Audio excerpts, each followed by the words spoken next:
다음 배현진 의원님 질의해 주십시오. 네, 배현진입니다. 오전에 이어서 질의드리겠습니다, 장관님. 오전에 제가 우리 통일부가 65개 이제 북한 사이트를 개방을 추진하면서 실은 그 사이트에 대한 정체를 전혀 파악하지 않고 묻지마로 하는 것에 대한 심각한 우려를 전달드렸습니다. 주체 사상이라는 그 중에 하나의 사이트를 제가 예로 아까 보여드렸는데, 아시다시피 그 내용도 김씨 3부자에 대한 대단한 선전과 그리고 북한의 체제에 대한 홍보 내용이라는 것을 보여드렸고요. 제가 이번에는 이 웹사이트를 하고 있는 그 북한 노동당 부서의 그 접속도 저희가 할 수 있게끔 지금 같이 추진이 되고 있더라고요. 그 장면을 하나 보여드릴게요. 페이지를. 놀랍게도 이메일과 전화번호, 심지어 팩스번호, 우편 주소까지 모두 공개가 돼 있습니다. 지금 현행 우리 남북 교류 협력법상에는 우리 대한민국 국민이 북한 주민이나 어떤 기관을 접촉할 때 반드시 어떤 통로로든 통일부에 사전 신고를 하고 허가를 받아야 하죠, 장관님. 허가제 아닙니다. 그걸 신고제로 지금 완화하려고 추진하고 원래 있는 거 아닙니까? 신고제입니다. 그러니까 신고제입니까? 그런데 이거 그럼 폐지하려고 지금 개정 추진하시는 겁니까? 근데 이제 신고제를 마치 허가제처럼 운영해 왔던 것을 바꾼 겁니다. 네, 그러니까 제가 드린 말씀이 그거잖아요. 허가제처럼 운영해온 걸 어쨌든 완화하는 방안으로 지금 가고 있으신 거죠? 자, 그런데요. 제가 지금 보여드렸던 그 이메일, 전화번호, 주소 이런 것 좀 보여드렸는데요. 아까 열린민주주의라고 모호한 말씀을 하셨어요. 시민사회가 열린민주주의. 그런데 만약 우리 국민이 오전에 질의하셨던 우리 존경하는 김기용 의원님 말씀처럼 혹은 우리 아동 청소년이 이런 사이트에 접속해서 호기심에 전화를 하거나 혹은 이메일에 뭘 보내거나 접속하거나 하는 것은 그럼 어떻게 됩니까, 장관님? 이거 통일부가 관리할 수 있겠습니까? 저는 대한민국의 강한 민주주의의 힘을 믿습니다. 네. 아니 제 질문에만 일단 응답을 해주세요. 예. 선동에 속을 수 있으니까 눈을 가려야 한다 하는 건 제가 드린 말씀은 지금 그게 아니라요. 우리 국민이 그런 방식으로 이런 정보를 보고 접촉했을 때 이것을 통일부가 사전에 인지하거나 혹은 관리할 수 있는 방안을 마련하고 열고 있으시는 우리 겁니다. 국민의 성숙한 그리고 최고의 고도의 그런 교육 수준과 판단 의식으로 볼 때 민주 시민으로서 그런 분별력을 맞습니다. 가지고 불과 일주일 전인 1월 20일에요. 지난 2017년 중국에 우리나라의 그 휴민트 명단을 유출한 공무원이 징역 20년을 대법원에서 확정받았습니다. 실은요, 아직도 이 대한민국 사회에 이를테면 꼭 정치적인 목적이 아니더라도 산업 스파이라던가 지금 얼마 전에 이 외통위에서 큰 화제로 지금 논란이 됐었던 우리 쿠팡 해킹 사건이라던가 언제든지 우리 정치와 경제, 국민을 위협하는 안보 상황들에 대해서 특히 북한이라는 우리를 적대적 국가라고 명시하는 이 존재 때문에 저희가 사실은 긴장을 하고 있어야 되거든요. 북한이 이제까지요, 2025년 한 해에만 3조 원의 가상화폐를 해킹을 통해 탈취하고 2023년 법원 전산망을 해킹해서 1000기가의 정보를 탈취하고 2022년에는요, 아주 중요한 문제죠. 방산업체 10곳을 해킹한 바가 있습니다. 그런데 이 모든 것을 그냥 북한이 할 수 있고 우리 국민이 아무렇게나 접촉해서 우리 정보를 넘겨줄 수 있게끔 하는 이 통로를 통일부가 준비 없이 여셔도 괜찮겠습니까? 실정법 위반은 실정법 위반으로 다스리면 된다고 생각합니다. 사전에 관리할 수 있는 방책이 없지 않습니까? 아까 장관님께서 일단 열고 후속 처리는 방통위가 마치 하면 되는 것처럼 이야기하셨죠. 우리 그러면 국민을 감시 통일부가 대상으로 보는 것은 옳지 않습니다. 선제적으로 동독과 서독을 제가 비유해드렸는데 저쪽은 열지 않지만 선제적으로 우리가 열면 된다. 그럼 응답이 오면 된다라고 했는데 대한민국 국민이 세금 내서 통일부라는 부처를 운영하게 해서 정동영 장관님을 통해서 그럼 이렇게 개방해서 국민들이 얻는 유익이 뭡니까? 우리 국민을 믿습니다. 국민을 믿지 말고요. 국민을 보호하셔야 되는데요. 장관님께서 그러면 지금 역할하실 필요가 없지 않습니까? 배현진 의원님도 민주주의자라고 생각합니다. 네, 저는 자유민주주의자입니다. 예, 북한도 국민의힘의 민주주의를 권영세 주창합니다. 의원님이 조선 민주주의 국민의힘도- 인민공화국이죠. 국민의힘도 무조건 반대만 하지 말고 아닙니다. 전향적으로 나갈 필요가 있다고 무조건 하신 반대하지 않습니다. 저희는 말씀을 자유민주주의 체제를 이해하시기 인정하고 국민의 안전과 안보를 지키는 선에서 통일부가 이것을 담보해서 정확하게 준비해서 이행하신다고 하면은 적극적으로 돕겠습니다, 장관님. 그러나 이행 계획이 없습니다. 이것 준비해서 저희 저희 민주당과 저희 국민의힘 그리고 오늘 조국혁신당 의원님들까지 모두 포함해서 통일부가 이것을 개방하는데 어떻게 지금 확인하고 관리하고 있고 무엇을 준비하고 있는지 저희에게 보고해 주십시오. 김기용 의원님께서 영화 등급제 말씀을 하셔서 그거 생각해 볼 만한 주제라고 말씀을 드렸는데요. 영화 등급제는 이제 몰입, 자극 뭐 이런 것 때문에 그 선정성이라든가 유해성 때문에 등급제를 도입했지만 이 노동신문 개방 문제는 그런 영상물 등급제와는 좀 다른 얘기인 것 같습니다. 예. 북한 자료 개방에 대한 저희 정책 검토 내용을 알려드리겠습니다. 예. 예, 다음은 우리 김준영 의원님 질의해 주시기 바랍니다.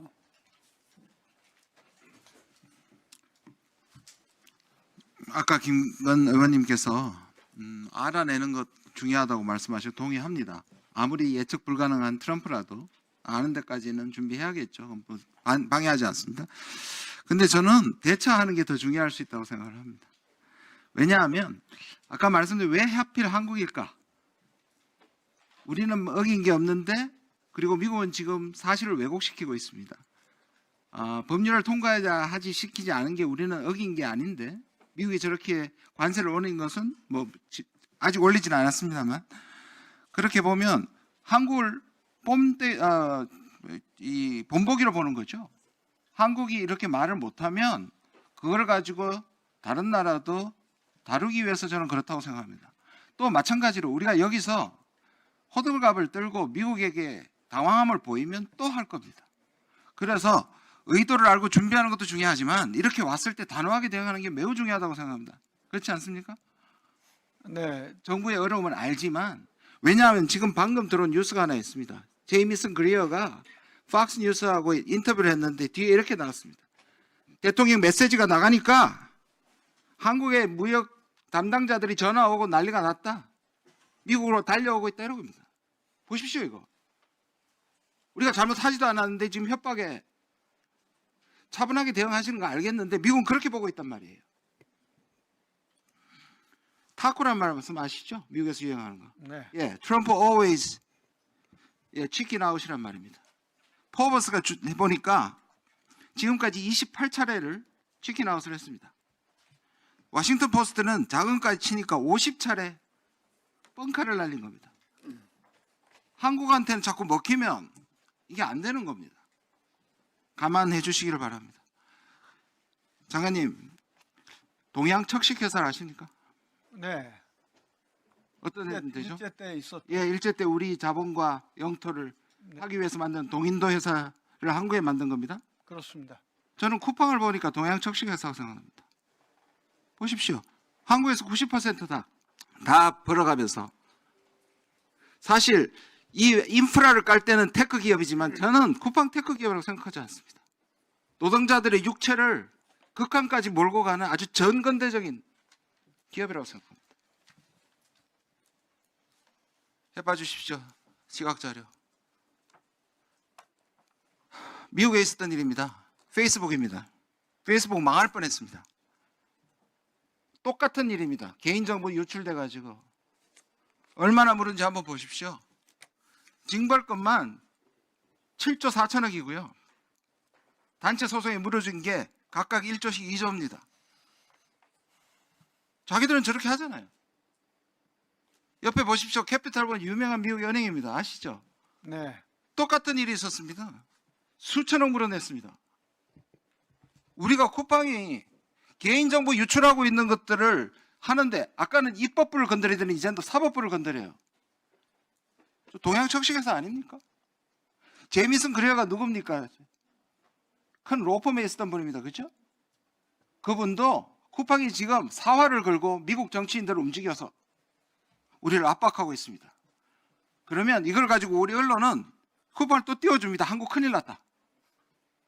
제가 아는 한 트럼프는 쿠팡에 대해 관심 없습니다.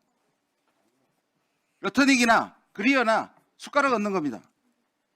투자에만 관심이 있는 게 트럼프입니다. 쿠팡한테는 우리 주권이 달린 거고 우리 국민들의 피해가 달린 겁니다. 여기에 대해서 그냥 대처하시면 저런 얘기가 계속 나오고 여기서 야당과 일부 야당과 언론이 쿠팡을 계속 키워주는 형국입니다. 제발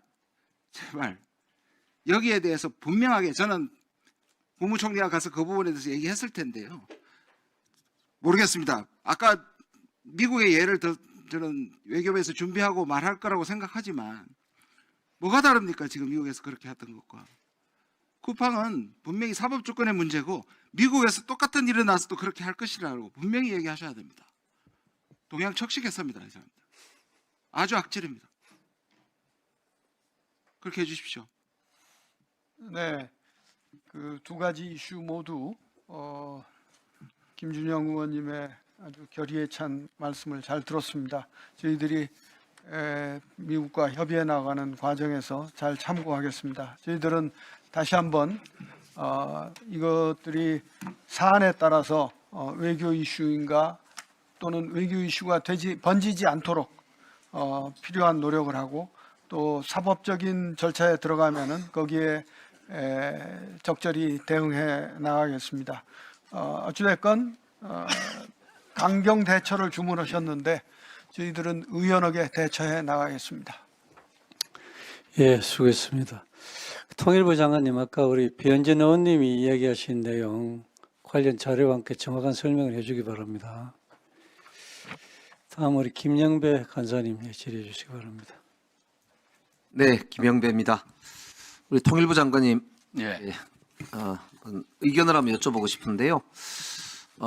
이제 우리가 이해찬 전 이제 총리께서 이제 석을 하셨는데 혹시 북한 측에서 조문을 하겠다거나 혹은 조전을 보내겠다거나라고 하는 움직임이 혹시 있는지 한번 살펴보신 게 있지요? 아직까지는 없습니다.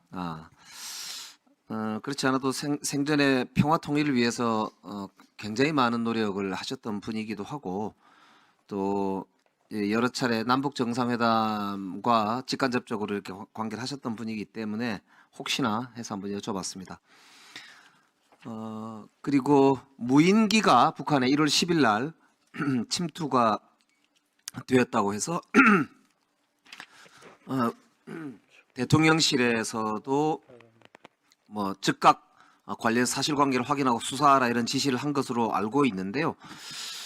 최근에 보니까 국방부 군인사 징계위원회에서 보니까 여인영 전 방첩사령관의 일반 이적 혐의가 인정이 됐고 윤석열, 김용현하고 공모해가지고 평양 무인기 침투 작전을 계획했었다라고 하는 판단을 내렸다고 합니다. 그래서 이 내란 세력들이 무인기를 활용해서 북한에 대해서 무력 도발을 시도하고 그걸 빌미로 해서 남북 간에 무력 충돌이 생기고 그걸 빌미로 해서 계엄 내지는 정권 연장을 시도하려고 했다라고 하는 이런 이제 지금 말씀들이 많이 있잖아요.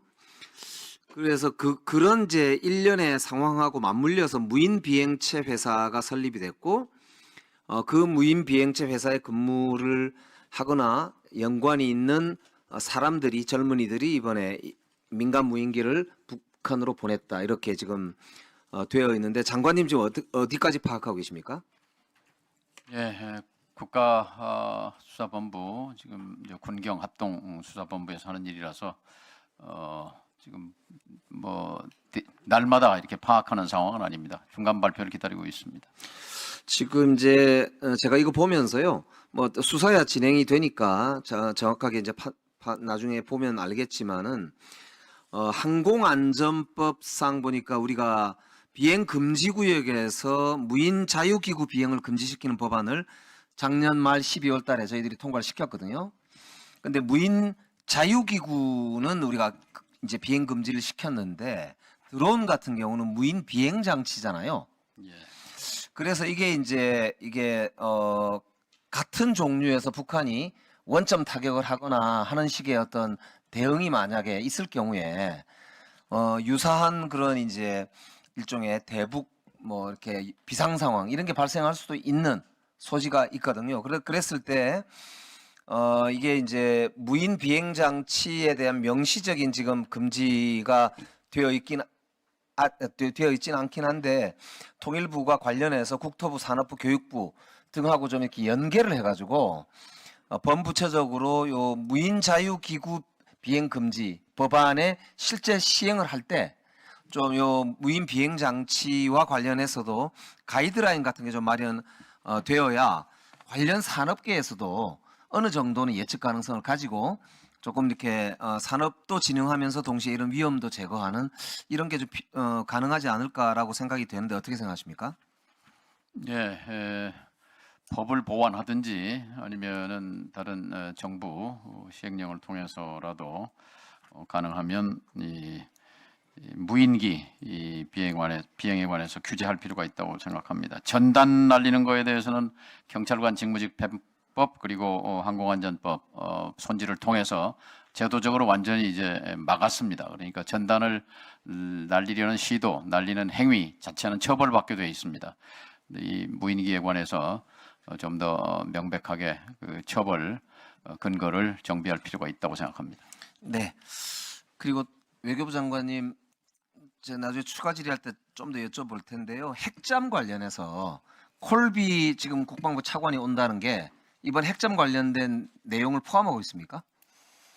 네, 일부 국방부와 협의가 있었다고 들었습니다. 저와 긴 시간 대담을 나눴는데 그때는 그 원칙적으로 양 정상 간에 합의한 것을 충실하게 지켜나가는 차원에서 핵잠도 포함해서 얘기가 있었습니다. 예, 다음 이재강 의원님 질의해 주십시오. 예, 대근정치 덕컴평 어정무실 국회의원 이재강입니다.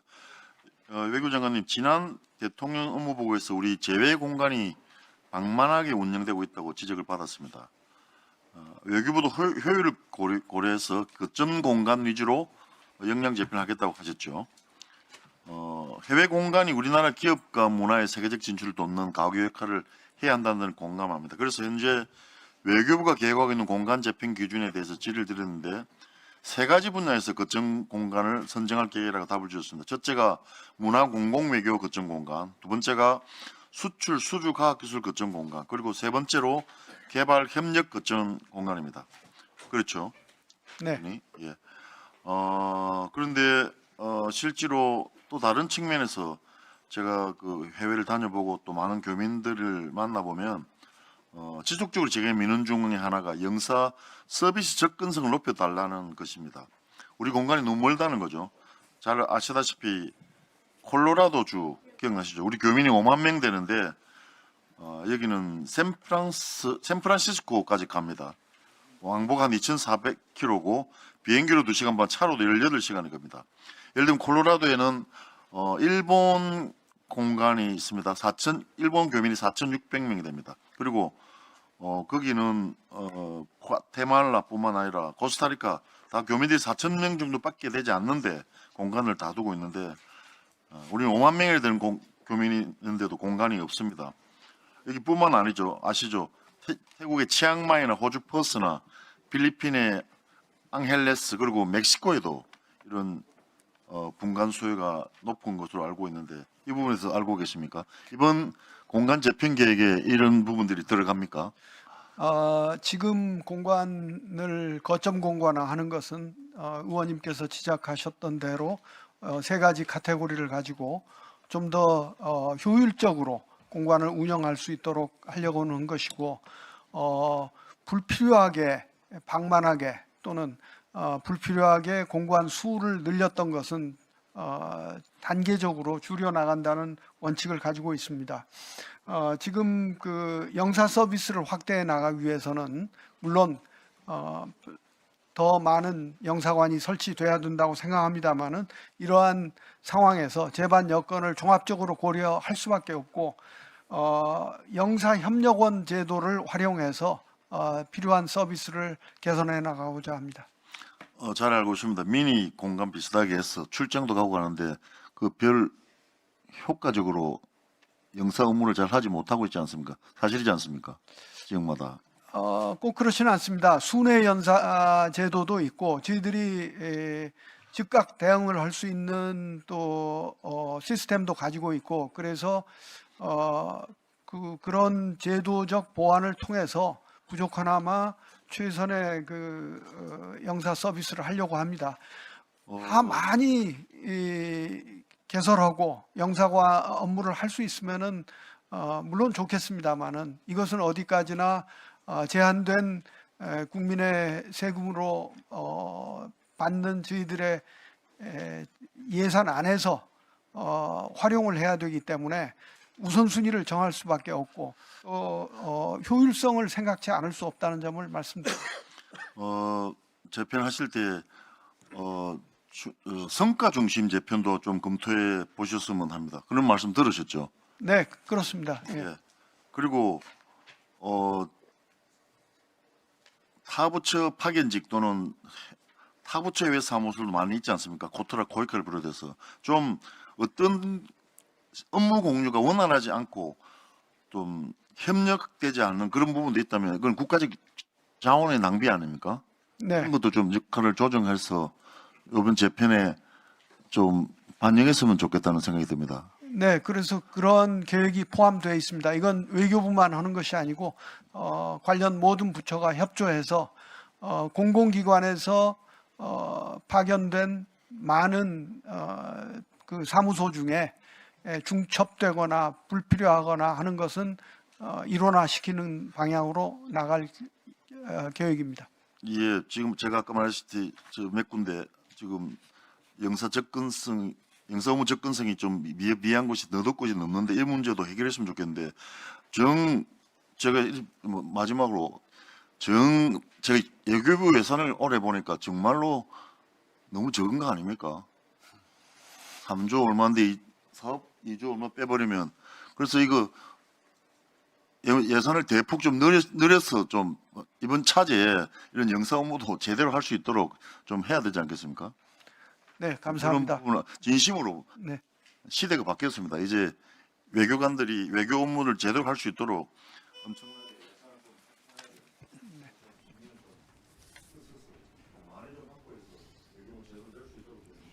네, 감사합니다. 그렇게 노력하겠습니다. 예, 수고하셨습니다. 다음은 김건 간사님 질의해 주십시오. 김건희입니다. 외교부 장관님, 관세 협상 MOU의 국회 동의 문제에 대해서 외교관이 아니고 국민적 관점에서는 이렇게 봐야 된다고 저는 생각합니다. 설명을 드리겠습니다. 우리 헌법 60조에는 국가의 중대한 재정적 부담을 지우는 조약은 국회 비준 동의를 받도록 돼 있지 않습니까? 네. 우리 헌법 58조에는 국가에 부담을 주는 계약도 다 국회 동의를 받도록 돼 있습니다. 그다음에 우리 정부가 쓰는 모든 예산안도 국회 동의를 받지 않으면 못 쓰지 않습니까? 그래서 기본적으로 우리 국민들의 생각은 뭐냐면 정부가 많은 돈을 쓰려 그러면 그거는 마음대로 쓰면 안 된다. 그거는 국민의 동의를 받아야 된다. 그래서 그 국민의 동의를 받는 방식이 국회 동의를 받는 방식으로 되지 않습니까? 그런데 이번에 맺은 MOU에 따르면 수백조 원의 세금을 사용해야만 되는 합의를 지금 해온 겁니다. 근데 그 MOU 내용을 찬찬히 읽어보면 1항부터 한 34항까지는 나는 조약이야 이렇게 써 있다가 35항에 근데 난 조약이 아니야. 한 조항에 딱 그렇게 써 있습니다. 그런데 그래서 이제 그거를 우리 장관님께서 와서 그렇게 나는 조약이 아니라고 한 조항에 써 있으니까 이건 안 받아도 된다. 그렇게 말씀하시지만 이것이 우리에게 구속력이 없다고 생각하십니까, 장관님? 이 합의가 우리가 지켜도 안 지켜도 된다고 생각하십니까? 저는 그렇게 생각하지 않거든요. 당연히 우리가 구속될 수밖에 없다. 그다음에 뭐 법적 구속력을 떠나서 이거를 우리가 안 지킬 수 있는 방법도 없는 것이고 그랬을 때 이 부담은 확실하게 국민들한테 가는 거다. 그러면 어떠한 형태로든 어떤 형태로는 국회 동의를 받는 것, 그래서 국민의 동의를 받는 것은 당연한 일이다. 그렇게 저는 생각합니다. 근데 그래서 비준 동의를 받게 되면 정부가 뭘 해야 되냐 하면 경제, 재정, 산업, 고용 역량을 포함한 영향 평가를 실시하고, 그래서 국민들 앞에 재원 조달 방안은 뭔지, 그다음에 국내 산업 보완 대책은 뭔지, 이행에 필요한 법률 재개정 사항은 뭔지, 이런 거를 다 국민들께 보고를 해야 됩니다. 그래서 검증을 받아야 됩니다. 근데 이번 이 수백조 원이 나가면 우리 지금 재정도 어떻게 될지 모르고, 그다음에 우리 산업 공동화는 어떻게 될지 모르고, 우리 청년들의 직업은 어떻게 될지 모르고, 어마어마한 일들이 벌어지는 것인데, 그런 소위 말해서 비준 절차를 회피하고, 그다음에 특별법만 제시해서 특별법안에 대해서 그냥 논의해서 통과시켜서 이 돈을 쓰겠다? 저는 그거는 조금 국민들이 납득할 수 없다고 생각합니다. 그래서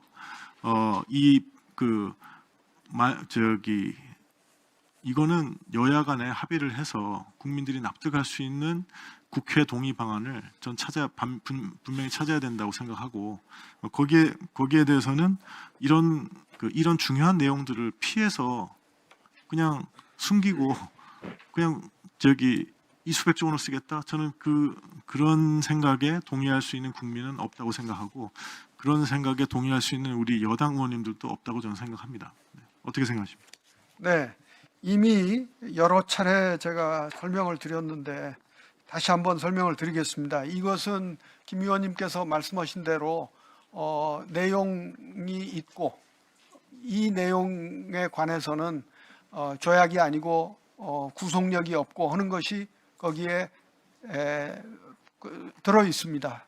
그리고 미국도 미 의회 절차를 가지 않았고, 아까 김 의원님께서 EU 말씀을 하셨는데, EU도 지금 유로피언 파라먼트 EU 의회에서 하고 있는 것은 MOU 내용이 아니라 거기에서 나온 2개의 입법에 대한 승인 절차입니다.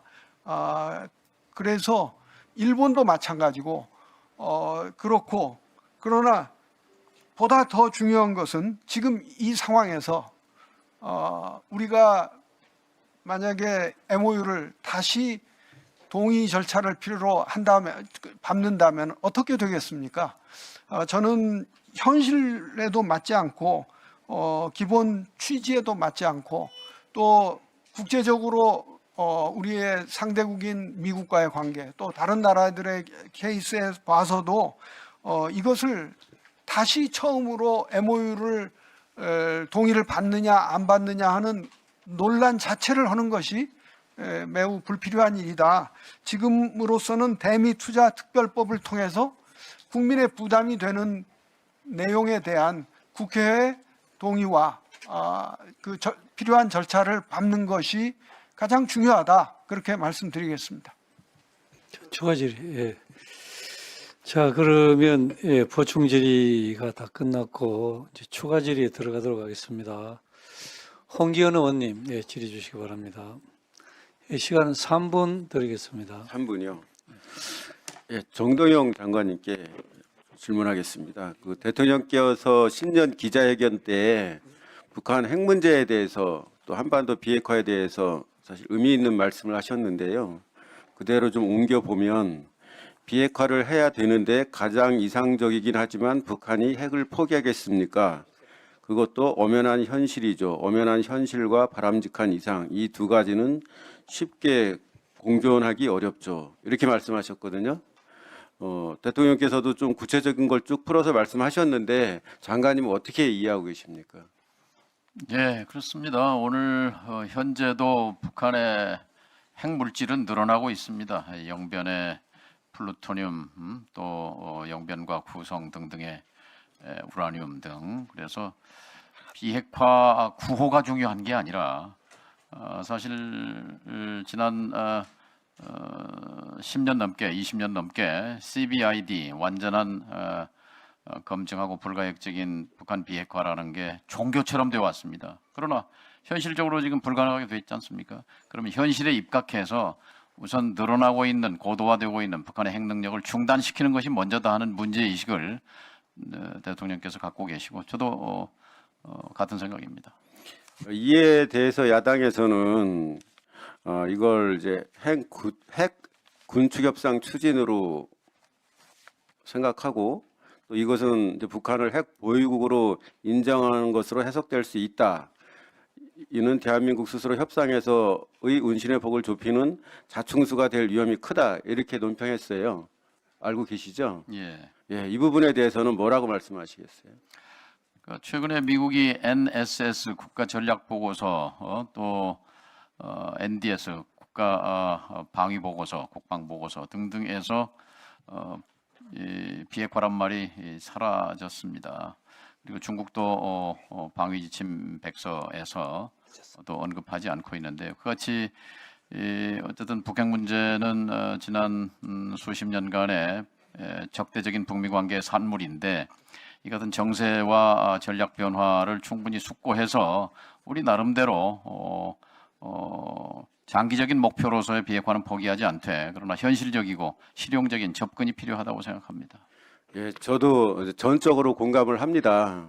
북한 비핵화가 당장 진짜 최소한 중단기적으로 현실적이지 않은데 그걸 이유로 대화와 교류 협력 이런 거를 소극적으로 임하거나 또는 주저한다면은 이 문제는 더욱 악화되면 악화됐지 또 개선될 여지가 없다고 생각하고요. 또 우리 대한민국의 미래를 위해서도 꼭 그렇게 힘있게 나가야 된다고 생각합니다. 선비핵화를 내세우는 정책으로 제재와 압박을 했을 때가 가장 북핵 능력이 고도화됐을 때입니다.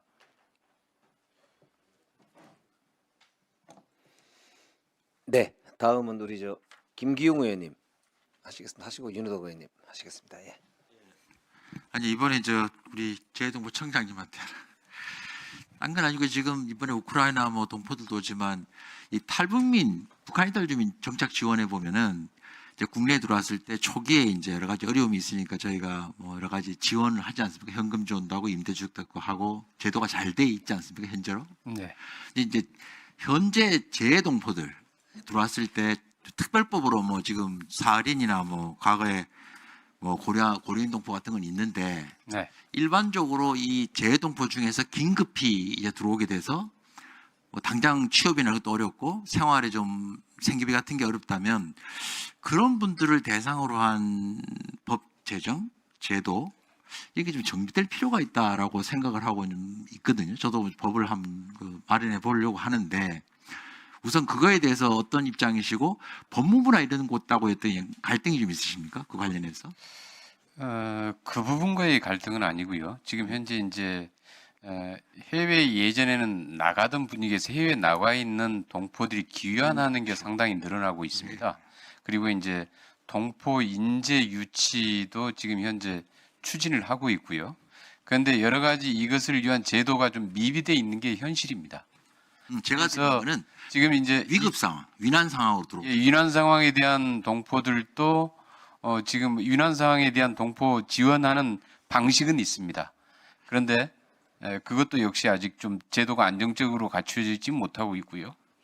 그래서 지금 가능하면은 이것을 좀 안정적인 제도화 시키기 위해서 법무부하고 이 국내 정착 지원을 어디에서 담당할 것인가의 문제를 가지고 이견이 있는 건 현실입니다.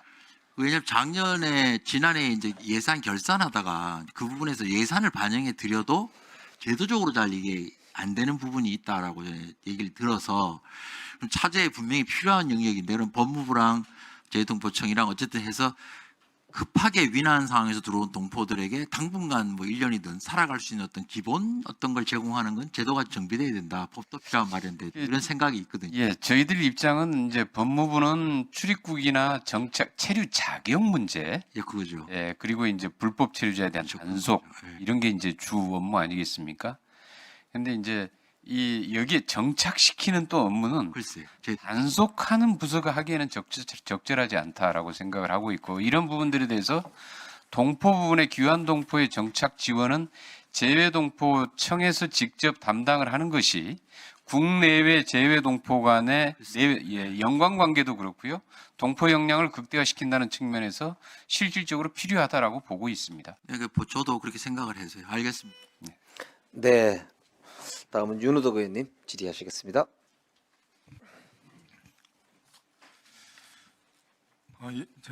이계부 장관님, 저는 한국 캄보디아 의원 친선 협회의 우리 쪽 회장입니다.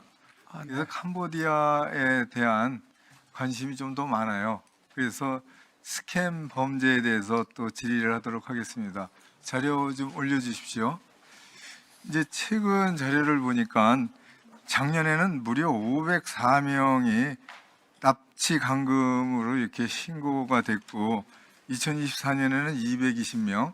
그렇게 해서 보니까는 경찰이 구조한 게 209명이 이제 구조됐고 또 자진 이탈한 사람이 277명이고 또 한 분이 이제 사망을 했고 근데 아직 2024년에 신고된 것 중에 10명이 아직도 확인되지 않고 있어요.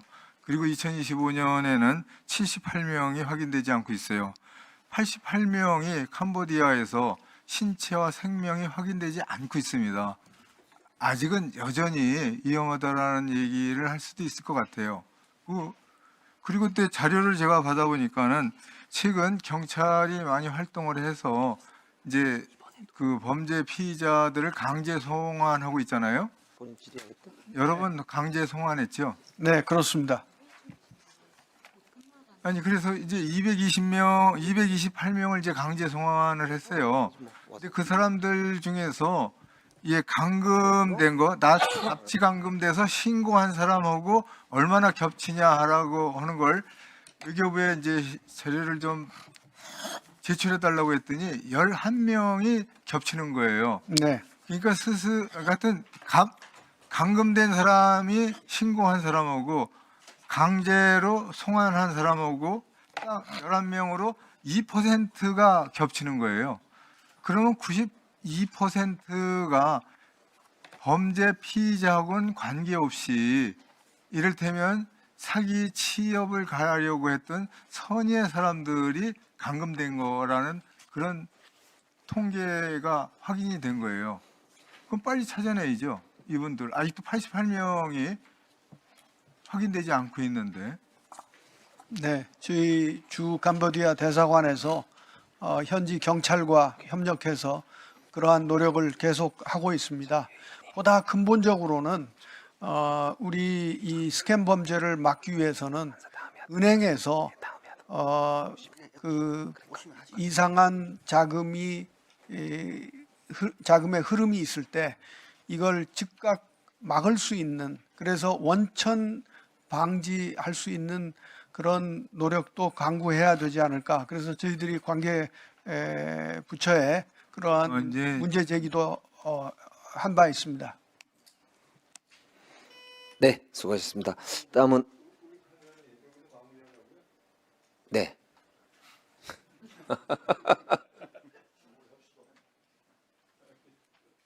감사합니다. 김준영 의원님 질의하시겠습니다. 예, 저도 평생 외교랑 국제 정치를 공부했는데요.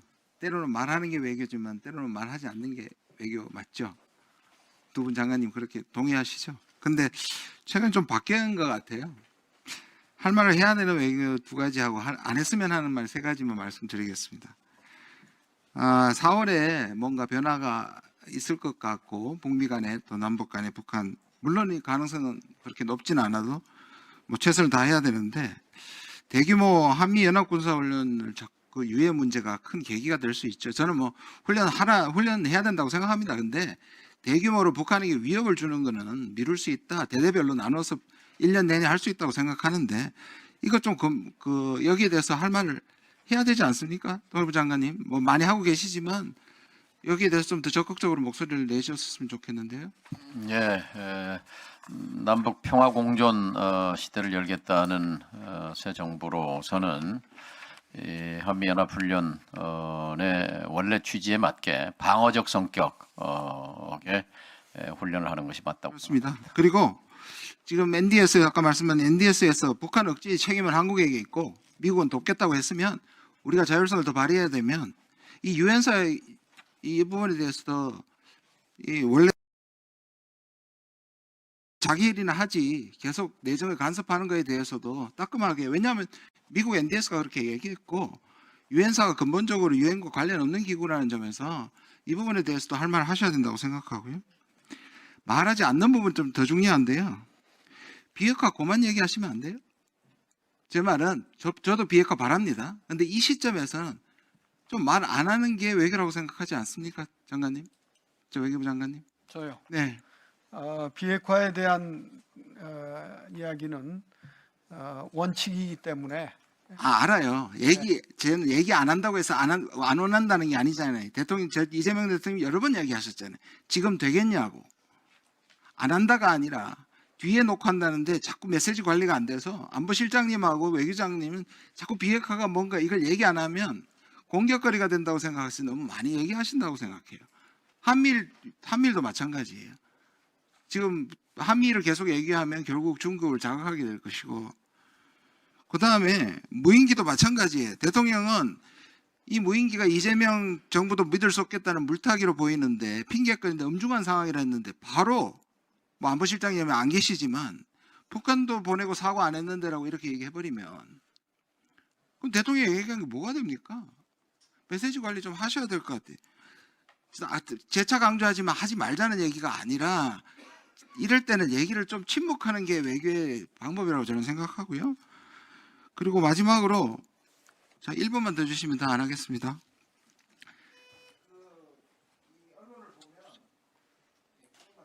예. 네, 적극적으로 가입하겠다는 이 고위 관계자가 뭐 청와대 발로 나와 있는데 기본적으로 외교부 출신인 것 같은데요. 어떻게 이거 적극적으로 가입하는 게 장관님도 동의하십니까? 그 상황의 추이를 살펴보고 있습니다. 추이를 살펴보는데 왜 이런 얘기가 나옵니까? 네, 초기에 네. 있었던 것하고 그 후에 거기에 참가하는 국가라든지 뭐 여러 가지 다른 요인들이 다소 변화가 있었던 것 같습니다. 저는 이거 국제기구 아닙니다. 트럼프가 자기가 종신으로 하겠다는 것이고 이거 한국의 내 국내에 있는 위원회처럼 만들겠다는 것에 한국이 그것도 돈을 내가면서 절대로 저는 이 부분도 그냥 말하지 않고 침묵하고 로키로 가시는 것을 추천합니다.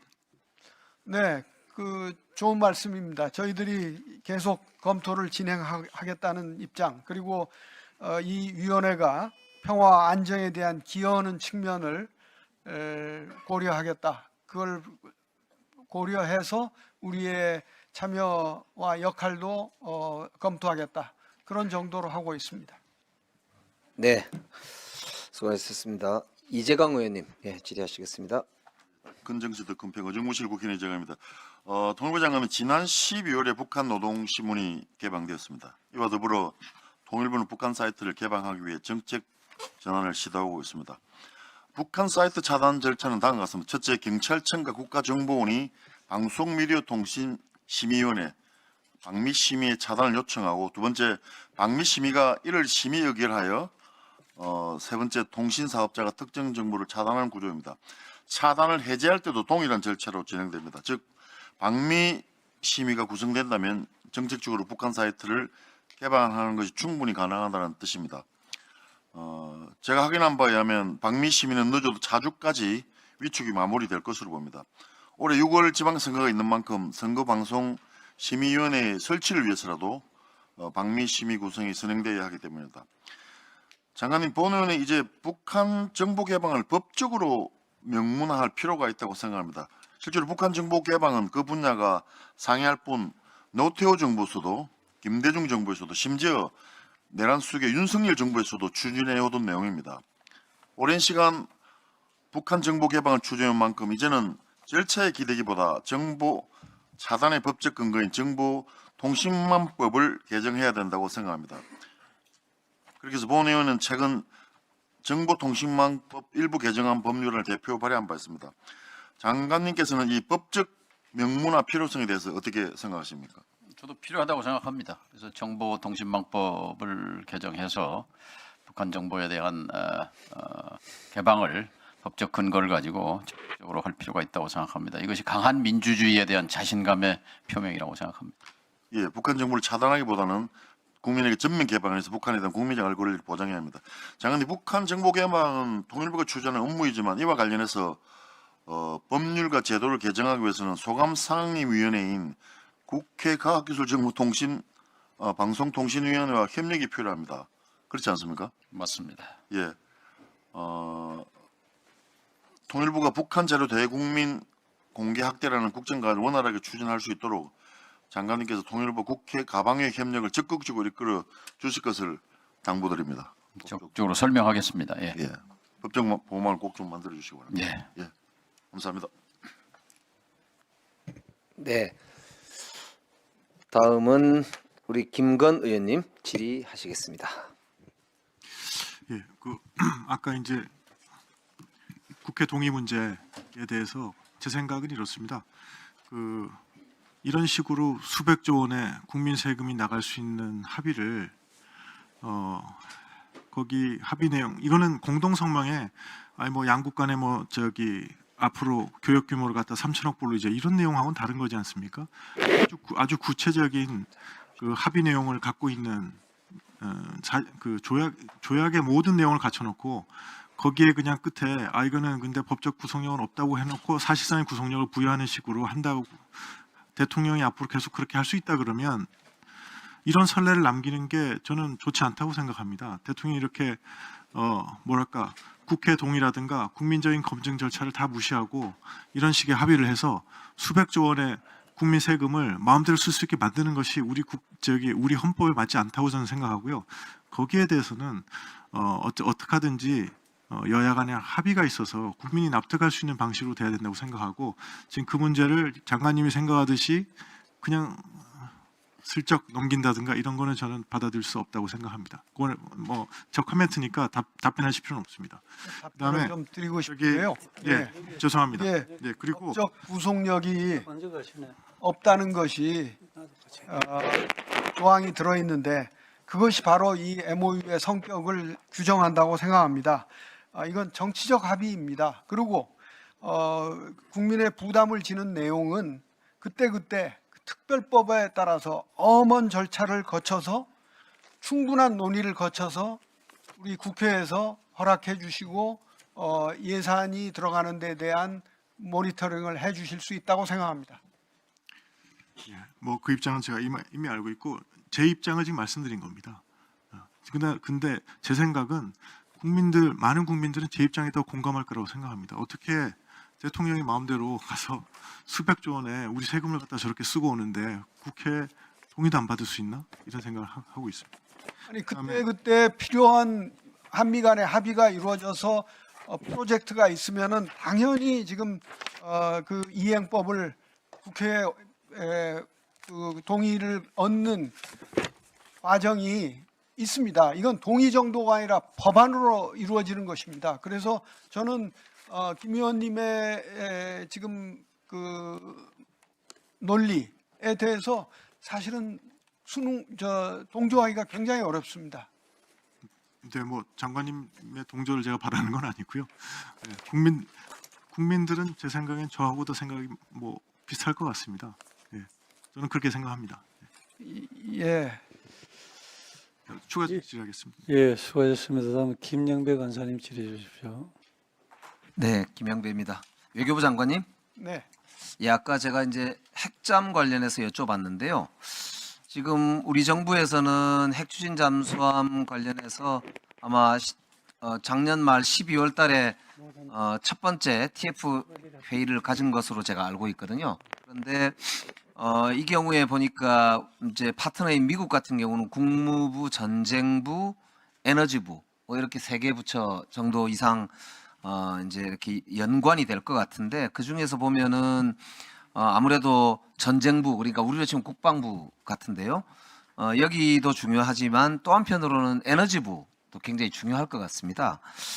지금 에너지부가 우리 대한민국을 민감 국가로 지정해놓고 아직 해제를 안 시킨 걸로 알고 있거든요.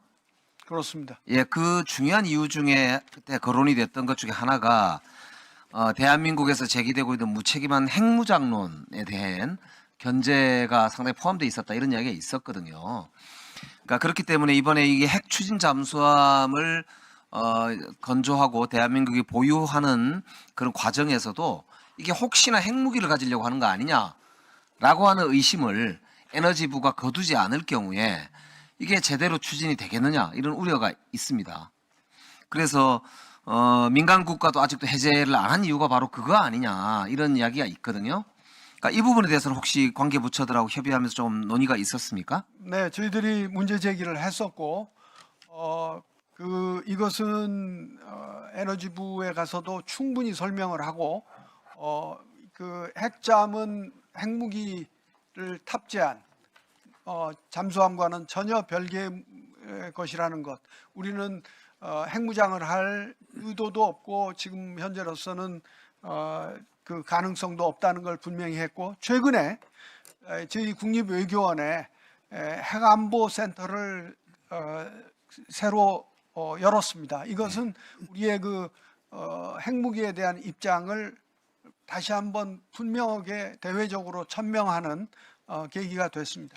그러니까 호주의 경우에도 보니까 21년도에 미국으로부터 오커스 출범하면서 핵 추진 잠수함 공급 계획을 이제 받았는데 아직도 다 해결을 못했거든요. 아직도 상당 기간이 걸릴 거라고 하는데요. 그런 면에서 보면 이 우리나라도 핵 추진 잠수함을 확보하는 과정이 적어도 뭐 한 10년 이상은 잡아야 될 것 같은데, 그래서 제가 보기에는 외교부, 국방부를 포함해서 우리는 대통령제이기 때문에 청와대를 중심으로 해서 청와대 직속으로 전담 조직이 꾸려져서 그 전문가들이 한번 일을 시작하면 적어도 한 10년 이렇게는 자기 전망을 세워야 공무원들이 이 문제를 책임지고 해결할 수 있지 않을까. 그래서 저는 전담 조직 출범이 필요하다고 생각하는데 거기에 대해서. 네, 이미 국방부에서 그 전담 조직 일부를 만들었고 외교부도 태스크포스를 만들었습니다. 이것은 모두 그 안보실에서도 함께 하고 있는 것입니다. 말씀하신 대로 보다 효율적으로 이 일을 추진할 수 있는 별도의 전담 조직, 이것도 한번 관계 부처와 상의해 보겠습니다. 예, 수고하셨습니다. 예, 추가 질의. 아니, 추가 질의 드리겠습니다. 두 분 추가 질의 그럼 하시고, 이재강 의원님하고 우리 홍기원 의원님, 또 추가 질의 하실 분, 우리 김건 의원님, 세 분이네. 그러면 지금 순서에 따라서 홍기원 의원님, 예, 3분 드리겠습니다. 예. 외교부 장관께 말씀드리겠습니다. 이제 캄보디아에 초국가 범죄 특별대응 TF 구성된 이후 캄보디아에서 온라인 스캠 조직, 아까 우리 존경하는 윤우덕 의원님 말씀에 따르면 228명이 지금 소환됐잖아요. 최근에 소환된 73명은 대부분 이제 구속됐는데, 제가 말씀드리려는 건 여행 경보 조정 문제입니다. 작년 12월 4일 날 일부 지역 여행 경보 하향 조치했는데, 그로부터 지금 이제 한 달여가 지났거든요. 근데 지금 현재 묶여 있는 지역, 제가 좀 몇 가지 말씀드리면, 수도인 프놈펜은 2단계 여행 자제 지역으로 돼 있어요. 그렇습니다. 가능한 한 여행하지 말라는 거거든요. 또 시아누코빌, 거기 우리 동포들도 많이 살고 있어요. 근데 출국 권고 지역으로 유지가 되고 있어요. 한마디로 거기 살고 있는 사람 가능하면 나가라는 거잖아요. 근데 실제로 그렇게 현실과는 많이 다르지 않습니까?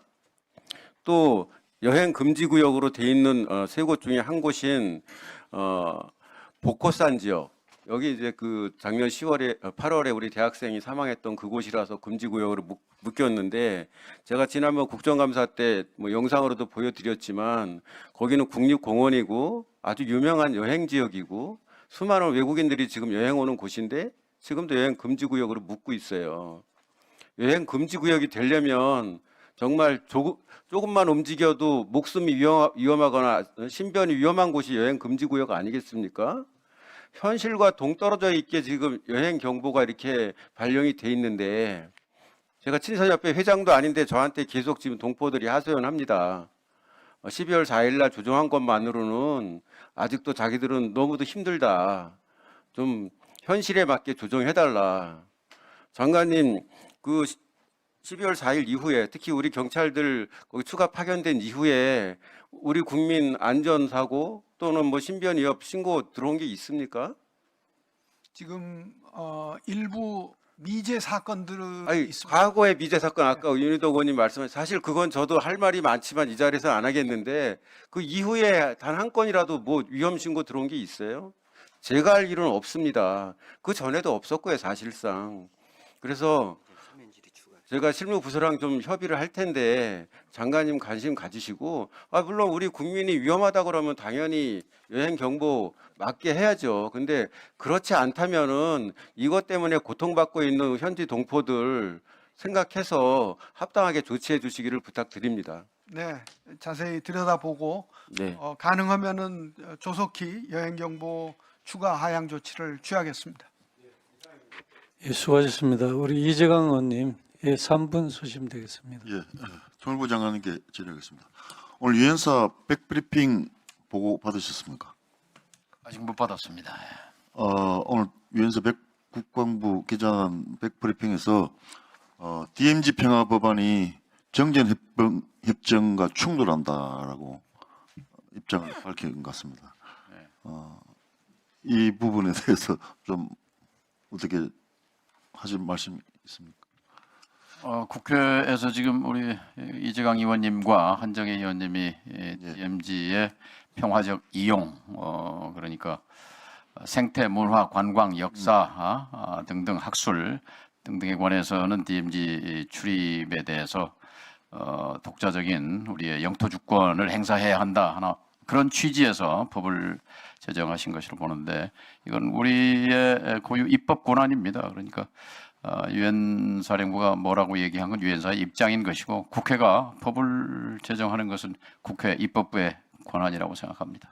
예, 감사합니다. 예, 잘 알겠습니다. 예. 자, 우리 김건 간사님, 예, 우선 질의하시고, 예, 먼저 하시고.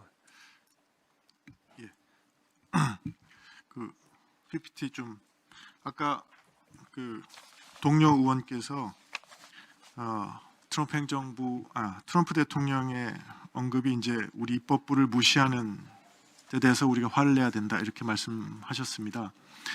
뭐 그 말에 공감하는 바도 있지만 우리 정부가 우리 입법부를 무시하는데 다른 나라의 지도자가 우리 입법부를 존중할 리가 없지 않습니까?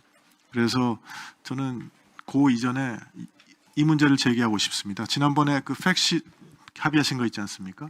거기에 디지털 플랫폼에 관한 내용인데 저기 뭐냐 하면 디지털 서비스 관련 법과 정책에 있어서 미국 기업들이 차별당하거나 불필요한 장벽에 직면하지 않도록 보장을 했습니다. 맞죠? 우리 정부에서 저렇게 하신 거 맞죠? 네. 예.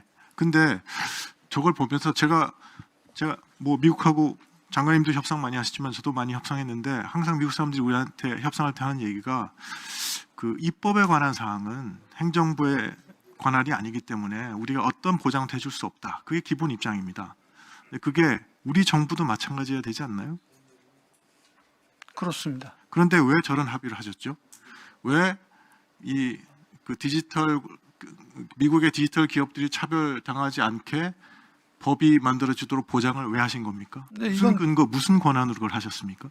이건 기본적인 우리 WTO의 내셔널 트리트먼트 MFN을 리피트한 것 다시 한번 확인한 것에 불과합니다. 그렇지만 이것 때문에 지금 당장 지난번에 우리 여당에서 좀 그 강행시켜서 독단적으로 통과시킨 정보통신망법이 지금 문제가 되고 있지 않습니까? 그건 지금 설명해 나가고 있습니다. 설명해 나가고 있는데 근데 미국 정부에서 우리의 입법을 문제 삼을 수 있는 저런 조항을 저는 왜 허락해 줬는지 이해가 안 가는데요. 저게 MFN이든 뭐든 미국과 협상할 때 미국 사람들 절대 안 받는 조항인데 왜 우리는 그걸 받아주는 거죠? 당장 이렇게 우리한테 된 압력으로 나타날 게 뻔한데 플랫폼법 뭐 추진하면은 이거 못하게 하는 거지 않습니까? 근데 왜 그런 입법 사항을 그 정부가 마음대로 가서 저렇게 합의를 해서 보장을 해주고 오는 겁니까? 무슨 근거로? 아니 그것은 이미 우리가 다자적으로 밝힌 것을 다시 한번 여기에 설명한 것에 불과합니다. 아니 장관님, 저기 다자적으로 밝힌 걸 설명한 것이 아니라 지금 당장 이것이 양자적인 압력으로 오지 않습니까? 그다음에 우리 양자 협상할 때는 미국은 절대 저런 규정 안 해주는데 왜 우리는 저렇게 해주나요? 그건 좀 이상한 거 아닌가요? 근데 저렇게 우리 정부가, 우리 입법부가 행정부 말대로 다 따르는 것처럼 저렇게 법안을 해오면서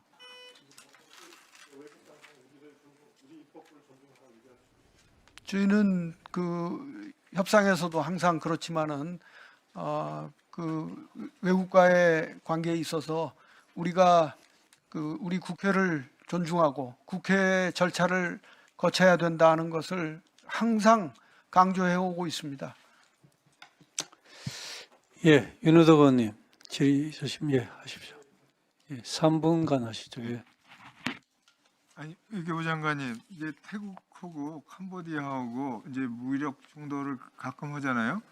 네, 이거를 양국 간의 전쟁이라고 규정할 거예요? 아니면 뭐 분쟁이라고 할 거예요? 아니면은 접경 지역 국경에서 무력 충돌을 할 거예요? 뭐 이런 식의 뭐 개념이 좀 그 정부에서 외교부에서 좀 잘 정리를 해야 되잖아요.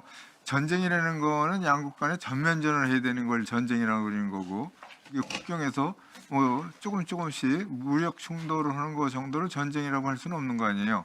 그에 따라서 여행하는 사람들은 많이 위축되고 그래요. 그래서 그에 대해서 외교부에서는 외국 간에 그런 분쟁이 있을 때 어떤 개념을 가지고 외교부에서 어떻게 그 발표라기보다 할까 어떤 개념을 가지고 그렇게 임하는지 그걸 좀 설명해 주십시오. 네, 이것은 처음에는 전쟁으로 규정을 해서 말레이시아 수상과 트럼프 대통령이 나서서 화해 합의, 그다음에 휴전 합의까지 이루어냈습니다. 그 후에 있었던 것은 다소 국경 분쟁 정도의 수준으로 저희들이 보고 있습니다. 그런데 그러면은 이것 때문에 여행 금지나 또는 그 여행 단계를 낮출 것이냐, 이것은 하여튼 국민의 생명과 관련된 것이기 때문에 되도록이면 안전하게 갈 수밖에 없다, 그렇게 말씀드리겠습니다. 예, 알겠습니다. 예, 다음 김영배 간사님. 네, 통일부 장관님께 조금 저도 잠시 여쭤보겠습니다. 지금 유엔사에서 언론 브리핑을 한 자료를 보니까 유엔사의 법무실장이 현재 우리 국회에서 논의되고 있는 DMZ 이 평화적 이용에 관한 법률하고 정전협정의 조항이 충돌하는 것으로 판단한다, 이렇게 입장을 냈는데요. 그게 아무래도 이제 그 남쪽 2km 쪽에 출입과 관련돼 있는 허가 권한을 유엔사가 가지고 있다라고 하는 취지로 지금 이야기를 한 것 같아요. 근데 정전협정이라고 하는 게 근본적으로 보면은 군사 충돌이나 적대 행위, 충돌, 이거를 이제 방지하기 위한 목적으로 이제 당사자들이 합의를 했던, 우리는 그때 이 사인 당사자가 아니었기 때도 하지만 그 당사자들 간에 그렇게 합의가 돼서 발효가 된 것으로 저는 판단이 되는데, 지금 거의 뭐 70년 이상, 80년이 이제 다 돼 가는 상황인데요. 이런 상황에서 지금 유엔사의 독점적인 이런 이제 군사 분계선 2km죠. 그러니까 그 기간 동안에 민간인의 모든 활동에 대해서 다 자신이 허가권을 가지고 있다. 그것도 그 이하에 사는 사람들, 그리고 외국인들, 다양한 사람들이 전 세계에서도 지금 대한민국에 왔다 갔다 하고 있지 않습니까? 이런 상태에서 그거를 이제 유엔사 사령관이 독점적으로 거기에 대한 출입권을 가지고 있고 통제할 수 있다, 이렇게 주장하는 게 과연 이게 제가 볼 때 법적으로도 좀 타당한가라고 하는 문제가 저는 굉장히 의심되거든요. 그러니까 그런 면에서 보면 이게 원래 이제 원 취지하고 지금 한 80년 거의 가까이 지나서 현재 대한민국의 조건에서 과연 이걸 법리적으로 그냥 유엔사가 저렇게 계속 옛날식 주장을 하는 거에만 이렇게 매야 되는지 이게 굉장히 저도 의심스럽다 이런 생각이 들고요. 또 하나는 유엔사조차도 제가 보기에는 60년대까지는 민간인의 활동에 대해서 그렇게 큰 통제를 안 했다고 제가 들었거든요. 그런데 어느 순간부터 최근 뭐 한 몇십 년 전부터 굉장히 강하게 그런 주장을 하고 있다라고 제가 이제 들었는데 정확한지는 모르겠습니다. 그래서 금방 제가 이제 말씀드린 이런 것에 대해서 혹시 견해가 있으신 말씀을 주시고 요 상임위가 끝나고 나서도 저는 통일부에서 좀 요거는 검토를 해서 저희들한테 좀 제 방으로도 그렇고 우리 외통 위원님들한테 검토 의견을 좀 보내주셨으면 좋겠다 요청을 좀 드립니다. 예. 유엔사 참모의 이제 의견인데요. 우리 정부의 법제처의 입장이 중요할 것 같고요. 법제처가 유엔사와도 소통을 하고 있는 것으로 알고 있습니다. 그리고 통일부로서는 우리 의원님들의 그 입법 취지에 찬동한다 하는 뜻을 밝힌 바가 있습니다. 자, 추가 질의 김건 간사님 또 계십니까? 예, 그럼 우리 김건 간사님, 예, 3분간 추가 질의하십시오. 예, 시간이 없어가지고 빨리 말씀드리겠습니다. 외교장관님, 아까 그 제외 공간 재창조 말씀하셨지 않습니까? 그러면서 공관장들이 책임을 갖고 일하게 하겠다 이렇게 말씀하셨는데요. 아직도 그렇게 일할 공관장들이 많이 배치가 안 돼 있지 않습니까? 이거는 이제 금방 해소가 되는 건가요? 네, 곧 해소가 될 것으로 보입니다. 네. 그 다음에 존경하는 동료 의원님께서 아까 비핵화에 대해 좀 침묵했으면 좋겠다 그러셨는데 제 생각은 정반대입니다. 통일이라든가 비핵화 이런 문제에 대해서 우리 입장을 우리가 숨길 이유가 없고 계속해서 외쳐야 결국 그게 되는 겁니다. 그래서 그 침묵하는 사람에게는 권리가 없다 뭐 이런 얘기도 있지 않습니까? 그러니까 여기에 대해서는 그 기회가 있을 때마다 우리가 정확하게 우리 입장을 외치고 국제사회 입장으로 만들어가야 된다. 저는 그렇게 말씀드리고요. 한 가지 질문드리고 싶은 거는 우리 그 통일부 장관께서 그 남북교류 협력 추진 협의회에서 금강산 관광 개성공단 재추진 이런 말씀하시고 그다음에 아까도 오이사 조치 그 해제하면 뭐가 다 되는 것처럼 이렇게 말씀하시고 그랬는데 외교부 장관님께 묻습니다. 이게 현재 유엔 안보리 대북 제재 체제 하에서 이게 가능한 일들입니까? 검토해봐야 될 사안이라고 생각합니다. 검토해봐야 될 사안인가요? 그러면 검토도 안 이루어진 상황에서 우리 통일부 장관님은 공개적인 자리에서 그 금강산 관광 개성공단 재추진을 언급하신 겁니까?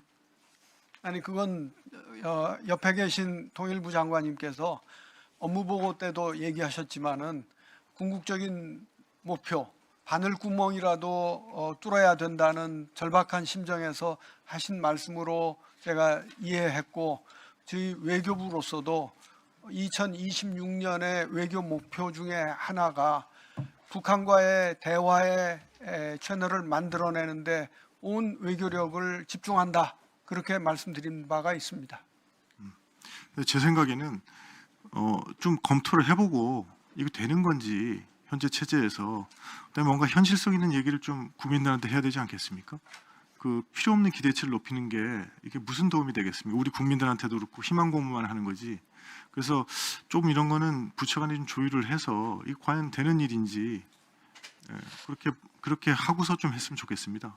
예. 통일부 장관님 뭐 말씀하실 거 있으면 말씀하십시오. 예, 닫는 거는 쉽지만 여는 건 이렇게 어렵습니다. 그러니까 이거야말로 정말 여야가 초당적으로 지혜와 힘을 모아서 금강산 닫는 것보다 다시 재개하는 게 좋지 않습니까?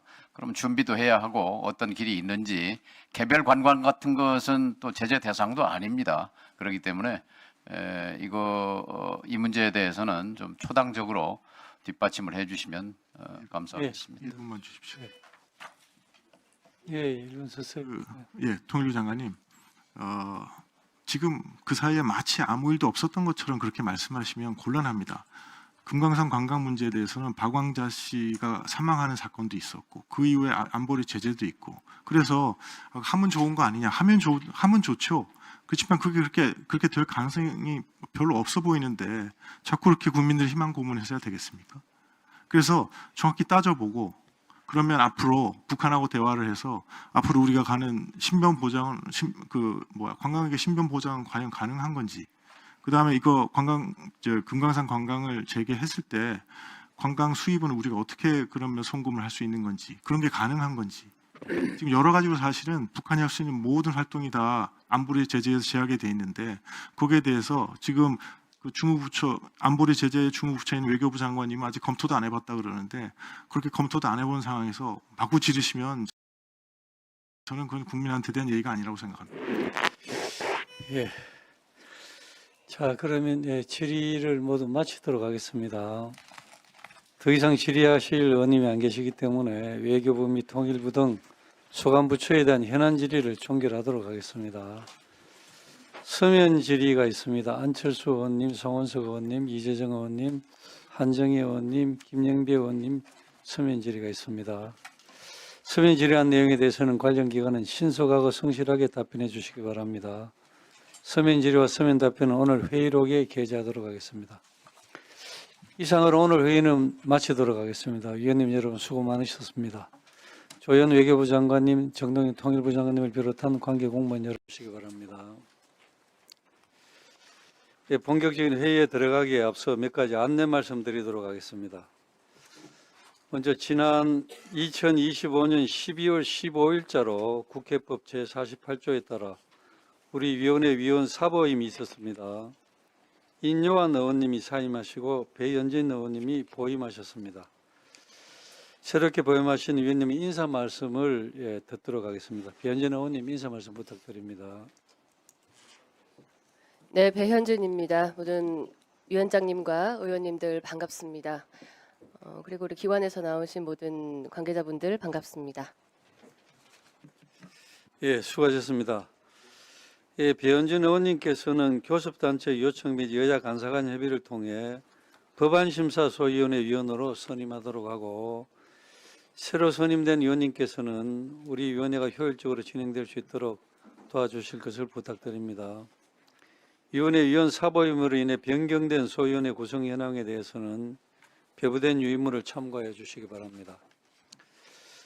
다음은 국회 사무처 인사이동으로 우리 위원회에 새로 보임된 직원분들을 소개해 드리겠습니다. 최영원 수석 전문위원입니다. 다음으로 영광석 전문위원입니다. 새로 부임한 직원분들께서는 앞으로 성심을 다해서 위원님들의 여정활동을 잘 도와주시기 바랍니다. 그리고 지난 1월 6일자로 김종수 남북교류협력지원협회 회장님께서 새로 취임을 하셨습니다. 김종수 회장님의 간단한 인사 말씀을 듣고 회의를 진행하도록 하겠습니다. 인사 말씀해 주시기 바랍니다. 네, 존경하는 김석기 위원장님, 그리고 외교통일위원회 위원님, 처음으로 인사드리게 되어 영광입니다.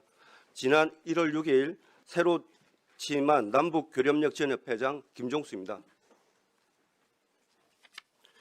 현재 남북교류협력은 장기간 중단되어 있는 상황입니다. 이러한 엄중한 시기에 협회장이라는 막중한 소임을 맡게 되어 개인적으로 큰 책임감을 느끼고 있습니다. 동시에 남북관계 발전과 교류협력의 새로운 지평을 열어야 한다는 시대적 사명감을 무겁게 받아들이고 있습니다. 장기적인 교류협력 침체 상황에도 불구하고 저를 비롯한 협회 임직원 모두는 그간 쌓아온 경험과 역량을 바탕으로 남북 교류협력의 생태계를 유지하고 새로운 가능성을 발굴하는 데 최선을 다하겠습니다. 이 과정에서 국회 외교통일위원회와 긴밀히 협력하며 위원님들의 고견을 잘 받들겠습니다. 우리 협회가 남북 교류협력의 핵심적 지원기관이 될 수 있도록 위원장님과 위원님들의 지속적인 관심과 지원을 부탁드립니다. 감사합니다. 예, 수고하셨습니다. 예, 마지막으로 불출석과 관련해서 안내 말씀드리겠습니다. 오늘 전체 회의에 방용성 민주평등사무처장께서 고 이해찬 민주평화통일자문회의 수석부의장 기관 사회장 수행을 이유로 불출석 사유를 제출해 왔습니다. 예, 그러면 본격적인 회의를 시작하도록 하겠습니다. 오늘 회의에서는 지난 1월 26일 법안심사소위원회에서 심사한 안건을 먼저 의결하고 현안 질의를 실시하도록 하겠습니다. 그러면 심사한 안건들을 의결하도록 하겠습니다. 네, 잠깐만요.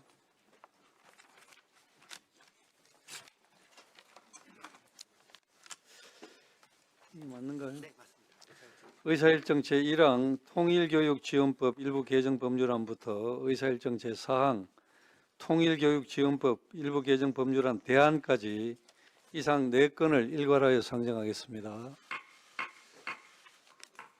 김금 법안심사 소위원장님 나오셔서 심사 결과를 보고해 주시기 바랍니다.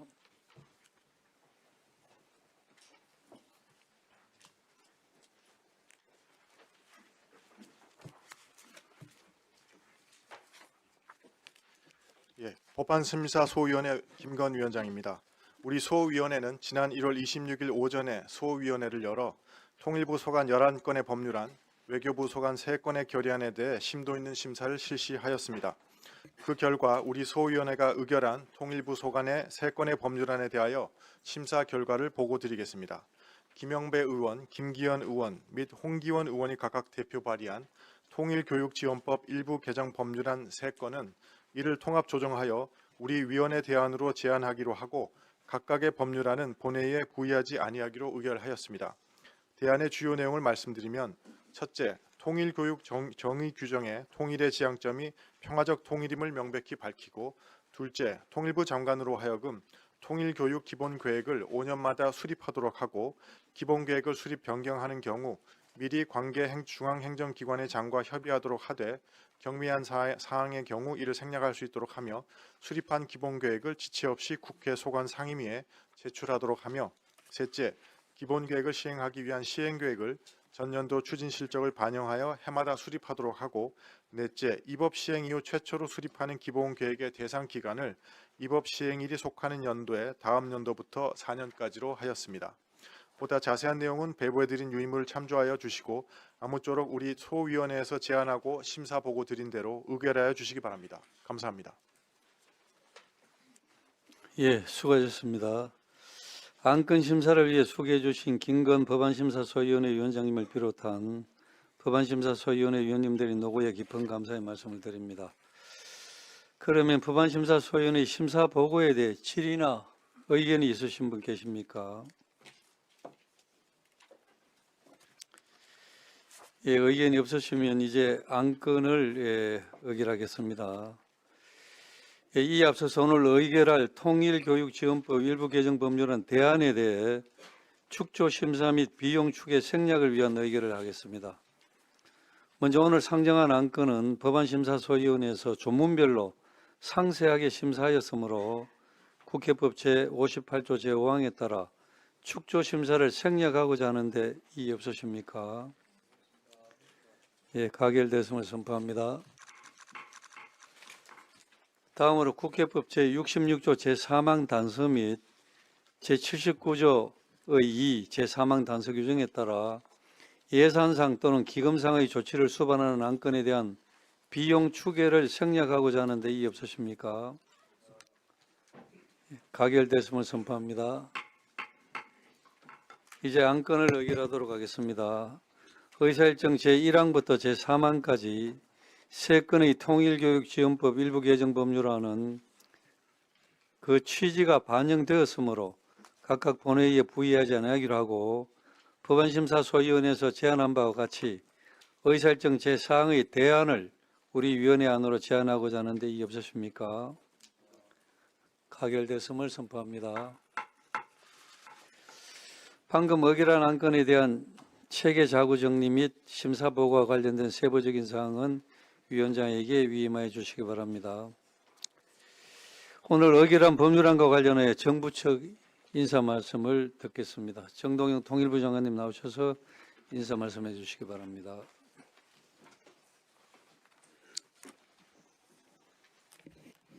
존경하는 김석기 위원장님, 외교통일위원회 위원님 여러분, 오늘 김영배 의원님, 김기현 의원님, 또 홍기원 의원님께서 각각 대표 발의하신 내용을 통합 조정해서 통일교육지원법 개정안을 의결해 주신 것 감사드립니다.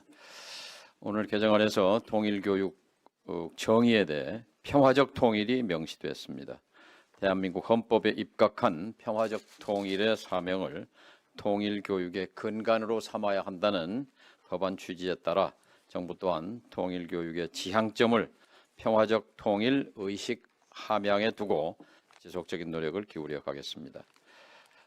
정기적으로 통일교육 기본 계획 시행 계획을 수립하고 이를 국회에 보고함으로써 통일 교육이 더욱 체계적이고 내실 있게 운영될 수 있도록 노력하겠습니다.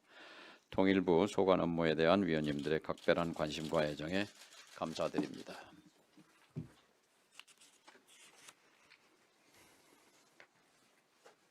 예, 수고하셨습니다. 다음으로 의사일정 제5항 현안 질의를 상정합니다.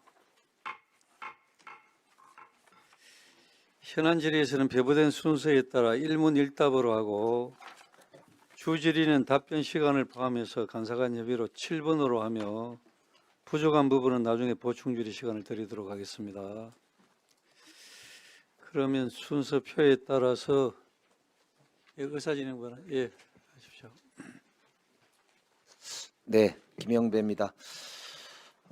오늘 저는 좀 비통한 심정으로 잠깐 말씀을 올리려고 합니다. 지난 1월 25일 날 베트남 호치민에서 운명하신 우리 이해찬 민주평화통일자문회의 수석 부의장님의 별세에 깊은 애도를 먼저 표합니다. 잘 아시다시피 이해찬 우리 수석 부의장께서 공무차 민주평통 아태지역 운영위원회 참석차 호찌민을 방문하셨었는데 23일 갑작스러운 건강 악화로 인해서 현지 병원에 긴급 이송이 되셨고 결국 운명하셨습니다. 여러 가지 어려운 상황인데도 그 평화 통일을 위해서 헌신적으로 활동을 하시겠다는 그런 모습을 보이셨는데 이렇게 싸늘한 그런 이제 죽음으로 이렇게 돌아오시게 되니까 많은 국민들도 굉장히 충격을 받고 안타까워하시는 것 같습니다. 이 자리를 빌려서 대한민국 민주주의의 상징이시면서 마지막까지 조국의 평화적 통일을 위해서 헌신하신 고 이해찬 민주평화통일 자문회의 수석 부의장님의 명복을 빌면서 유가족분들께도 위로의 말씀을 드립니다. 아울러서 각별한 감사의 말씀을 베트남 정부에 드리겠습니다. 저도 베트남에 도착을 해서 이렇게 절차가 진행되는 과정에서 이제 베트남 중앙정부의 최고위층, 그러니까 국가 주석부터 시작해서 현장에 있는 실무 책임자들까지 모두가 한 마음으로 대한민국과 협력하고 협조해주는 그런 모습에 정말 큰 감동을 받았습니다. 특별히 우리가 떠나오기 전날, 떠나오는 날이죠. 그날 저녁 때 외교부의 수석 차관이 직접 방문해서 유가족 면담도 했고 국가 주석 그리고 총리, 국회의장의 친서를 직접 들고 와서 저희들에게 전달하면서 각별한 베트남 당국의 그런 애도와 그리고 대한민국에 대한 협력의 말씀을 주셨습니다.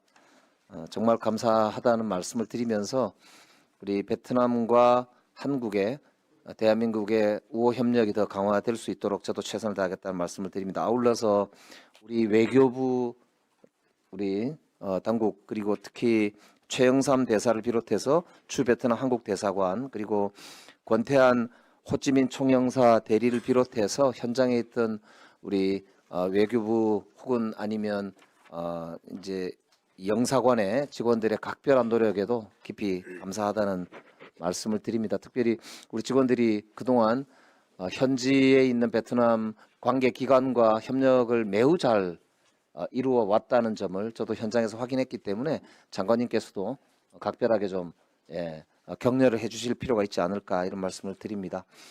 마지막으로 오늘 이제 현안 질의가 있을 텐데요. 한미 간에 확인할 사항들도 여러 가지가 포함이 되어 있지만 오늘이 국익을 위한 그리고 한미 동맹이 더 공고화되는 그런 계기가 되어야 되지 않을까 이렇게 생각을 합니다. 다만 이제 사실관계를 확인하고 사실관계에 기초해서 이렇게 논의가 좀 진행이 되기를 희망합니다. 예, 이상입니다. 예, 자 김상욱 의원님 질의 주십시오. 네, 김상욱입니다. 먼저 이해찬 민주평화통일자문회의 수석 부의장님의 공무 중 순직에 깊은 애도를 표합니다. 외교부 장관님께 질의드리겠습니다. 지난 1월 23일 김민석 국무총리와 벤스 미국 부통령 사이에 백악관에서 50분간 회담이 있었지 않습니까? 네, 그렇습니다. 네, 41년 만에 국무총리님과 미국 부통령의 직접 회담이라서 상당히 상징적 의미가 있다. 또 우리 대한민국 다 주권을 존중한다는 취지의 답이 있었던 것으로 보도가 나왔습니다. 또한 한미 정상협의 조인트 팩트 시트에 관해서도 충실한 이행을 서로 확인하고 또 우리 원자력 잠수함, 핵 잠수함 도입에 관해서도 서로 협력하는 의사를 또 확인을 했던 것으로 보도가 나와 있고요. 또 종교 문제에 관해서도 그 소년보 목사건에 대해서 벤스 부통령이 우려를 전달했지만 우리 김민석 총리님께서 단순히 공직선거법 위반 법 적용 사안이다 해서 그 부분에 대해서 충분히 이해가 됐고 서로 아주 호혜적으로 좋은 분위기에서 진행된 것으로 저는 알고 있는데요. 어떻습니까? 그때 우리 김민석 총리님과 미국 벤스 부통령 사이에 호혜적으로 서로 이해를 하는 좋은 자리였습니까?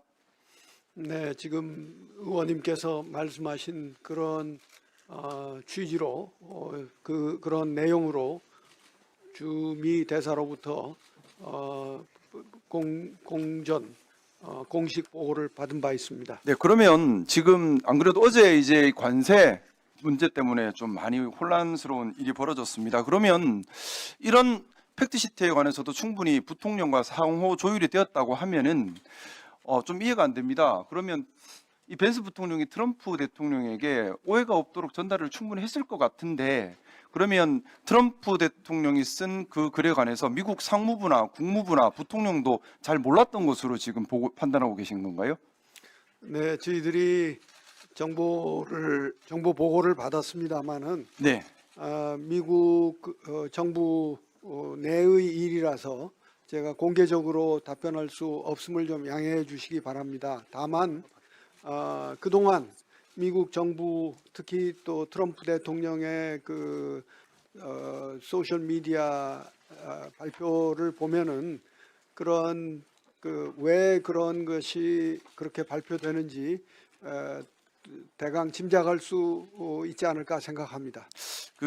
저는 좀 개인적인 추정이지만은 미국 트럼프 대통령이 권한을 좀 집중 행사하고 있다 보니까 벤스 부통령 또 러트닉 상무장관 또 뭐 국무장관 등등 사이에서 뭔가 원활한 의사소통이 미국 정부 안에서도 안 되는 것 아닌가라는 생각이 드는데 그렇다면 사실 우리 대한민국 외교부 입장에서는 체계적 대응이 상당히 어려운 부분이 또 발생할 것 같습니다. 뭐냐면 벤스 부통령대로 우리가 대응을 해야 되고 러트닉 상무장관은 상무장관대로 대응을 해야 되고 왜냐하면 개별적으로 서로 경쟁 관계나 뭔가 안에 미국 정부 내부에서 소통이 안 되는 수 있다는 부분이 지금 보이거든요.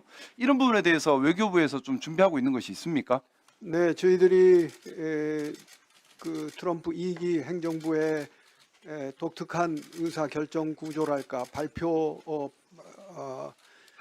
하는 행태에 비추어서 다각적으로 외교 교섭을 해왔습니다.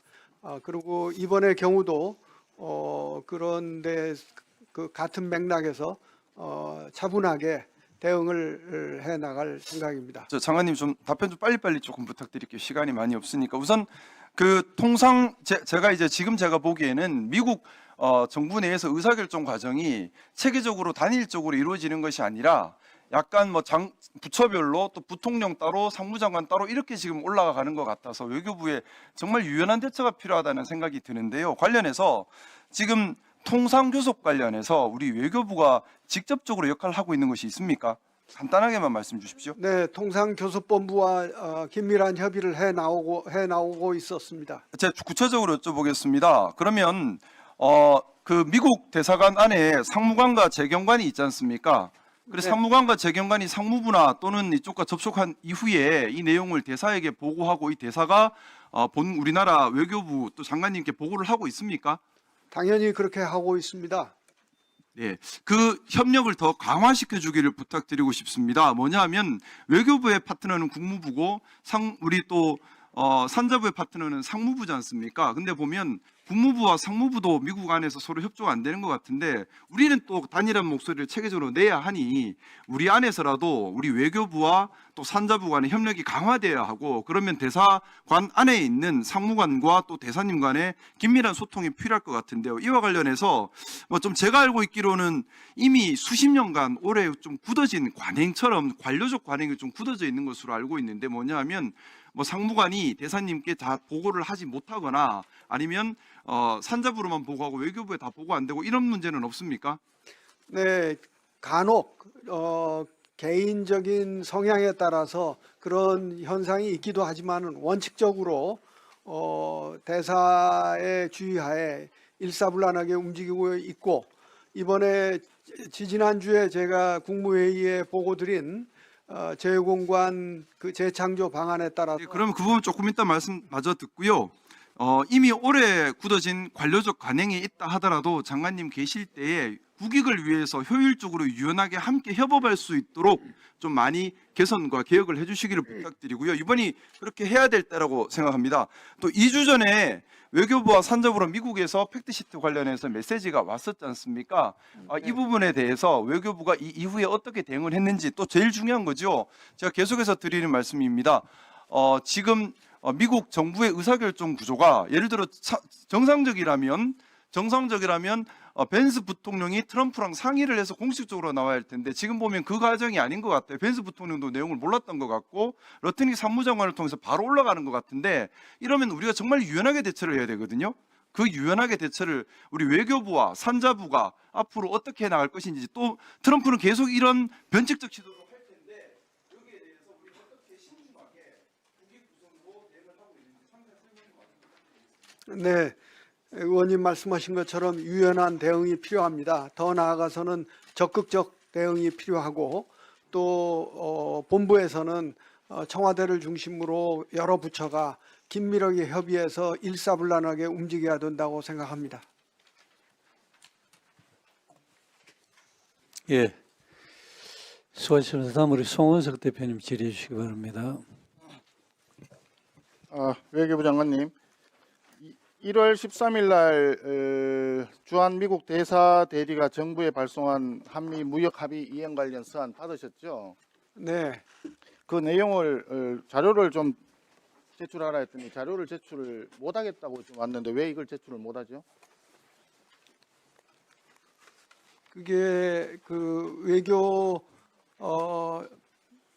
현안에 관한 것은 좀 제출해 드리기가 외교 어려워서 현안에 관한 내용은 민감한 부분이 있기 때문에 제출 못하는 건가요? 그게 뭐 비밀 사항이 들어 있습니까? 네. 그게 공개되면 국익이 심대하게 침해받을 비밀 사항이 있어요? 시점에 따라서 그렇게 판단할 수도 있었겠습니다. 그러면 정부가 지금 국회와 국민을 뭔가 속이고 있다는 이야기잖아요. 그 결론이 국회도 모르고 국민도 모르는 사이에 정부는 뭔가 알고 있는데 이게 오픈되면 국민들에게 알려지면 뭔가 심각한 상황이 생긴다. 그럼 그동안에 한미 관세 협상과 관련해 가지고 정부가 제대로 국회 또는 국민한테 제대로 알리자는 게 있다라고 하는 반증 아니겠어요?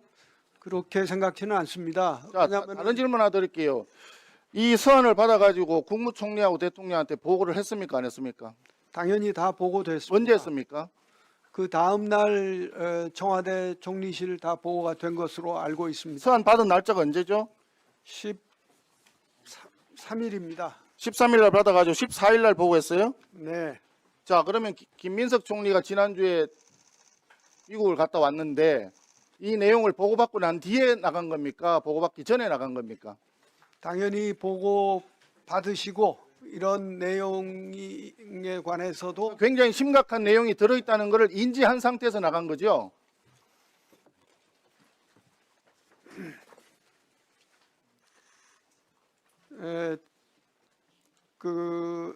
정해서 말씀드리겠습니다. 김민석 총리가 1월 22일부터 26일까지 미국을 방문했습니다. 서한은 13일 날 받았고 14일 날 보고를 했다니까 당연히 이 내용을 알고 갔을 것입니다. 그 내용에 어떤 사항이 포함되어 있기 때문에 이것이 공개되면은 심대한 국익 침해 우려가 있어서 국회와 국민에게 공개조차 할 수 없는 내용이다. 이런 내용 아니겠어요? 그런데 김민석 총리는 갔다 와가지고 관세협상 후속 조치에 충실한 이행을 약속을 했다. 또 벤스 부통령하고 핫라인의 구축을 통해서 한미 간 소통이 강화됐다. 이렇게 엄청나게 또 홍보를 했어요. 그러고 난 뒤에 그 다음 날 트럼프 대통령이 관세를 25%로 인상한다고 뒤통수를 맞아버렸습니다. 서한의 중요성에 대해서 충분히 인식을 하고 보고를 받고 다 내용을 알고 난 상태에서 미국을 갔는데 그 내용에 대해서 어떤 후속 합의를 하고 어떤 내용을 했길래 홍보는 잘 됐다고 열심히 했는데 트럼프 대통령은 정반대의 행동을 하는 겁니다. 이걸 어떻게 국민들한테 설명하시겠어요? 네, 오늘 트럼프 대통령은 또 정반대로 한국과 잘해서 이 문제를 해결해 나가겠다는 메시지를 예, 발송했습니다. 병 주고 약 주고 하는 거기 때문에 그 말을 또 그대로 믿는다 그러면 또 어느 날 어느 순간에 국민에게 공개하기 힘든 서한을 또 받을 수 있다라고 하는 개연성을 그걸 무시하기 어렵습니다. 그걸 부정할 수 없는 문제가 심각합니다. 한번 볼까요? 이 서한의 내용이 공개되지 않았지만 이 내용 속에는 온라인 플랫폼 규제 등과 관련해서 미국 기업들이 차별을 받을 수 있다는 우려를 언급하면서 대통령 간 합의상을 준수할 것을 강조한 것으로 알려져 있다라고 보도가 되었습니다. 이런 상황이기 때문에 지금 현재 우리가 생각을 해볼 때는 온라인 플랫폼법이 이번 관세 인상 결정하는 데 상당한 영향을 끼쳤겠구나. 그리고 이미 통과된 정보통신망법 이런 부분들이 트럼프의 관세 인상 결정에 상당한 영향을 주었을 수 있겠구나. 이렇게 언론들이 추측 보도를 하고 있는 거예요.